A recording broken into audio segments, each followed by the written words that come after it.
Hello, today I am going to make a quick card for you using the Tropical Chic stamp set and dies. I don't have this container over here, so I'm not quite sure what the bundle is called, but that's okay.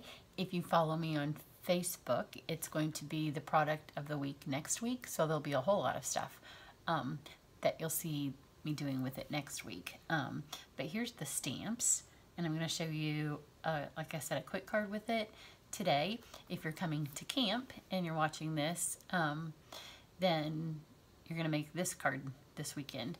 And actually, if you're watching this on Facebook next week, then it's not going to be next week, it'll be this week. So that's a little confusing for you because I'm going to post this for my camp girls, so if they want to watch it before they come. I'm going to show you though, I haven't used this stamp until today. I bought it when the catalog first came out because I loved it, and I haven't had a chance to use it. But look how bold these stamps are. And I'm going to show you the stamps because I'm only going to use the little flower. I'm not going to use any of the leaves on today's card. But next week, when I make it the product of the week, I'm going to make a couple of different cards because, you know, summer's coming to a close, and I want to make some bright and cheery cards. Although if you've gone on some tropical vacations, if you've gone on a cruise, if you're going to do any scrapbooking, or, you know, just when we get into the doldrums of winter, this will be a fun card. Or if you have, like any tropical parties, it'd be a great thing to make some decorations for because they're large designs. And then the dies that come with it, these two I'm not going to use. I pulled the rest of them off. Maybe I'm using all the rest of them. But they're real fun. I'm not going to use these two, and wait till you see what they do. So let me move these out of the way. I'm going to stamp a couple of these pieces before I do the die cutting, just because I need the flowers. So I'm going to go ahead and stamp the card. This is just a half a sheet of Whisper White. It's going to be my background. And then this is just a little scrap piece. I'm going to use the Highland Heather, which is one of the new colors. These are all, well, Blackberry Bliss was a returning color. You know, I've got some ink pad specials going on right now, and you may think that you have all the inks. But if you haven't bought inks since the new catalog came out, then you don't have these, because these are new colors.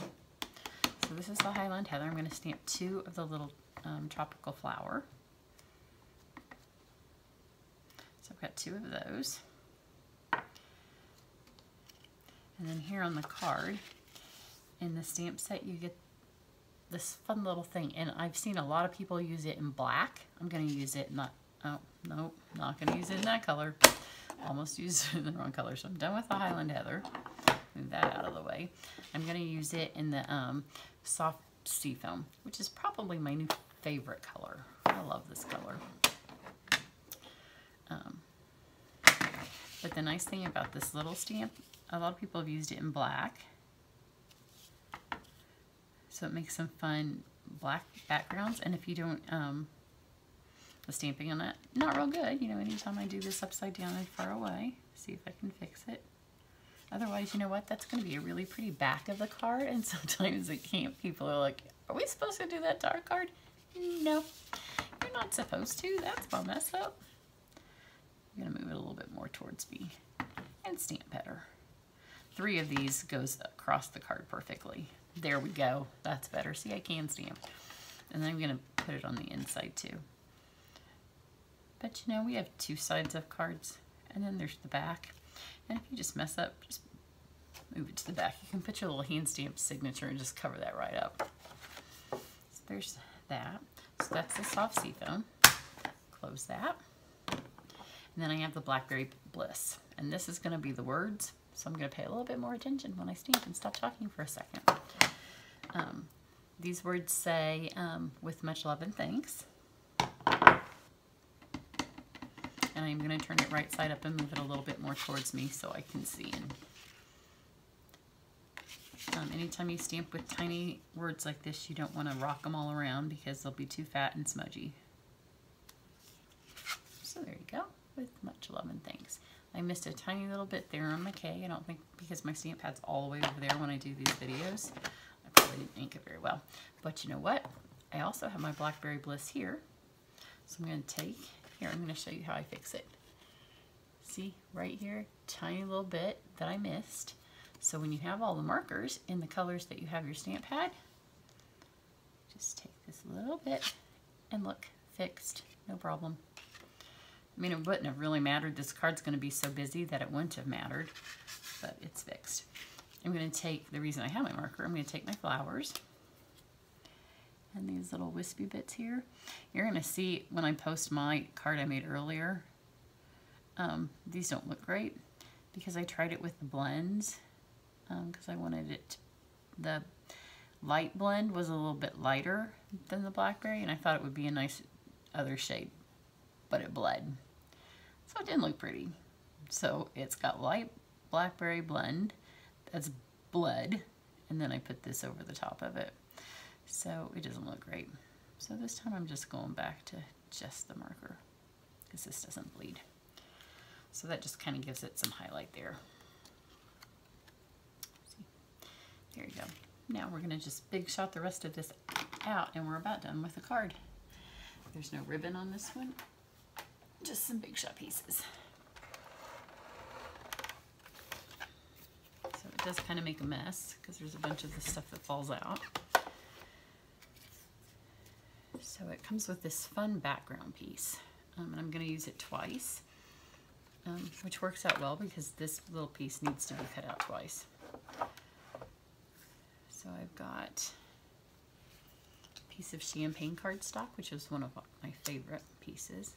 So I'm going to put this background piece here, and this time I will run one of the flowers through.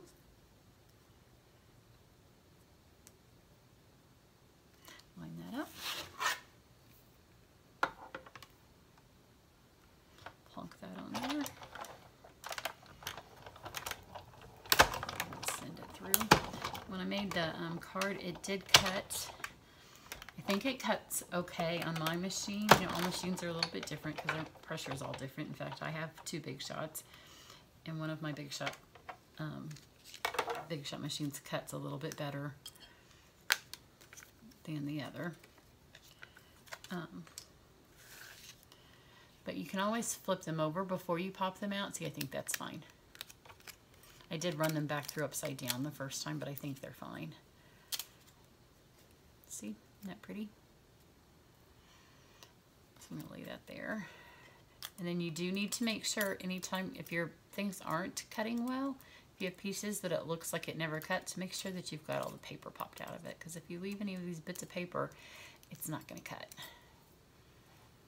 Because it's going to be too high up in there on your little cutting blades. So just pop it back over and make sure that you have it all. So this time, the second time, I'm going to run it again, and this time I'm going to put a piece of soft seafoam. And then I'm going to take the leaf, and remember I showed you the other two leaves, and all of the leaves in this set have an outline. So if you have your stamps, and you stamp the stamp, then it will just cut the stamp out. Or if you want, you can, I'll show you the two different ways it's going to cut out, because I'm going to put this on here. I have a piece of the spruce cardstock. I'm going to put this on here, and the way this works, I hope you can see this, and this just fits inside of it. I'll move that over a little bit so you can see that. And then I have, again, my last little flower. And whenever you have multiple things on your Big Shot plate like this, put the things that are the most detailed in the middle of your plate, and the least detailed, like this flower, because it's just a framelit, it'll cut easy. So put it towards the part where it's least raised up.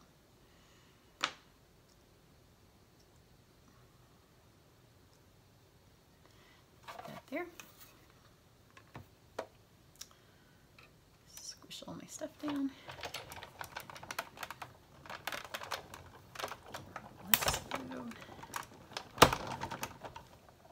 And then I'm going to send it back through. And again, before I let all my pieces separate, I'm going to hold it up, hold it together, hold your plates together. Take them out, and you can just hold them together. Oops, well that one fell out. Because this wasn't in the middle, but again, it cut well. See, it cut well. This is in with my scrap paper. Here's my flower. And then look what the leaf does. This is super fun. I'm gonna make sure it cut before I take it apart. I'm gonna send it back one more time, but see, because I haven't taken it apart, I have the option now to put my plates back on and send it through upside down right in the middle.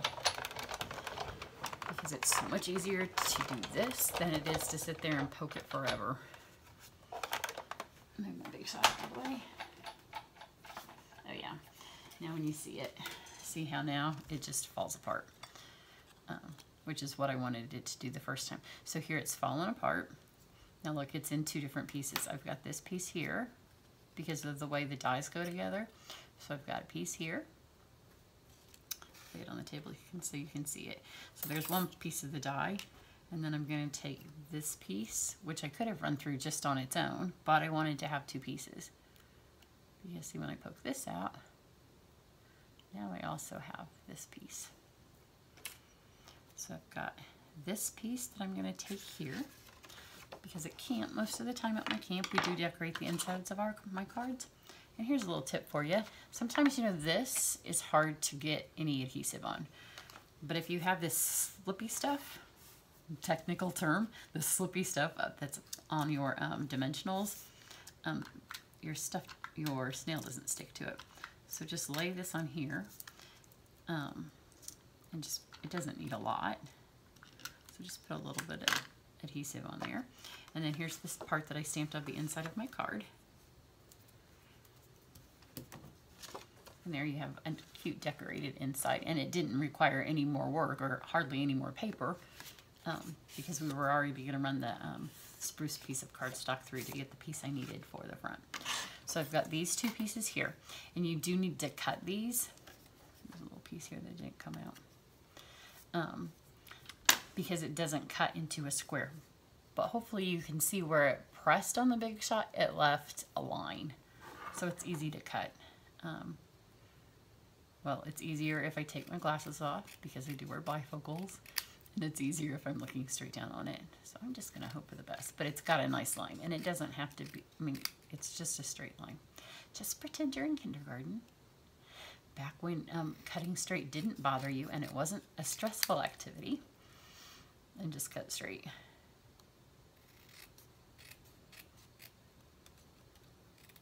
So there's one. This one you might be able to see better. See, it just presses into where the die went through the machine. So just cut those. I thought about running it through one more time, like with the squares that matched up from the square framelits that we have. But if you don't have those, then it'd be a whole nother thing you have to buy. I thought about making a front panel and running this square and placing these underneath, but that's a whole nother step. And it's cutting a straight line. We can do that. Let's not let us scare us. Pretend you're in kindergarten, and it wasn't scary. Maybe for some of the boys it was, but we were girls. It didn't scare us. Okay, get that out of the way. And then I'm going to do this one different because on my original card, I've mounted the champagne on top of the seafoam. This time I'm going to mount it this way, and then we'll have two different looks, and we can decide which one we like better. So first you're going to take, let me scrap out of the way, the tiny dimensionals. No, wrong. First you're going to take some of this snail, and this time I'm going to mount this one down first. Like I said last time, I did the seafoam first. It'll just give us two different looks. It's the bonus that you get when you're going to film, because I didn't know which way I was going to like better, so I thought, well, I'll do one this way and then I'll do the other. So I've got this here. Then on this one, I'm going to take some of the dimensionals, the mini ones, and just put one in each corner in the fattest part that you can find. And you know, these guys look super tiny until you do something like this, and then you're like, well, they're still not tiny enough. So you're going to have to cut one in half to get one in each corner. And even then, see, cut in half. It's gloomy outside today, so it's probably a little dark on this video. Tear those off. When you tear them in half, half. It's hard to get those backs off. And then you just want to make sure when you mount this on top that you don't do it the exact same direction. It doesn't matter how you do it, just don't do it so you've mounted them the same direction. So that's not the same. And see, it doesn't matter how straight your lines are. There's a lot going on, so. And then you're going to take this leaf. Oops. Break my little plates. If I can pick it up. I'm going to turn this back around while I mount this so I can get it so it looks good. So put this leaf here. I'm going to put here so it kind of goes through the middle over that space is. Then one of the flowers I'm going to mount without a dimensional. So it's kind of flat. And then I have the large dimensionals over here, which if you don't have both dimensionals, you could do 2 of the little ones on this.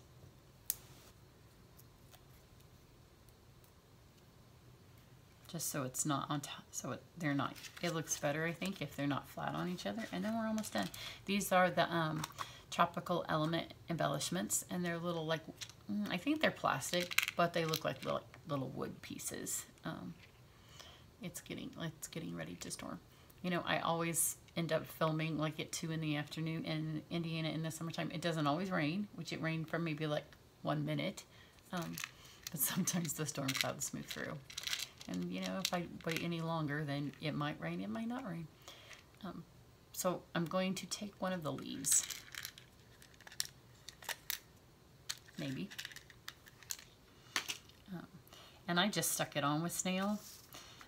At camp, I'll probably let them use some of the fuse that I hoarded, you know, when we still had fuse, because the fuse will hold a little better. You could use glue, but it's a card. If it was a home decor project, I would probably use glue, because you'd want it to last longer, but you know, it's a card. And the snail holds up pretty good. But look how cute that is. And that was super simple. Even with me talking, let's see, what are we at? 17 minutes? And I mean, that was a lot of talking if you were doing these on your own. So here it is with the green on top and the copper. I think I like it that way better because you don't notice the green maybe quite as much. At camp, I'll let them decide which way they want to do it. This way, I think the green kind of gets hidden underneath the copper. This way, the copper, or not the copper, the champagne's kind of reflecting underneath. So there you go. If you are watching this on YouTube and it posts this week, the next week head over to my Facebook page. It is called Sherry's Cards, just like my YouTube. And this will be the product of the week. And I'm going to hopefully get several different samples with some brighter colors and some with the paper, and use the stamp set in a few different ways to give you some more ideas. But next week there will definitely be at least 1, maybe 2, maybe 3, depending on how my week goes, more videos with this. Because, you know, I want to get this, but I still have a whole box of holiday mini stuff or holiday catalog stuff calling my name. And I have another one that's coming on Friday with all the Christmas stuff in it. So, you know, so many things to stamp and so little time. So I hope you enjoyed that. That is the Tropical Chic stamp set. And have a good day. Bye.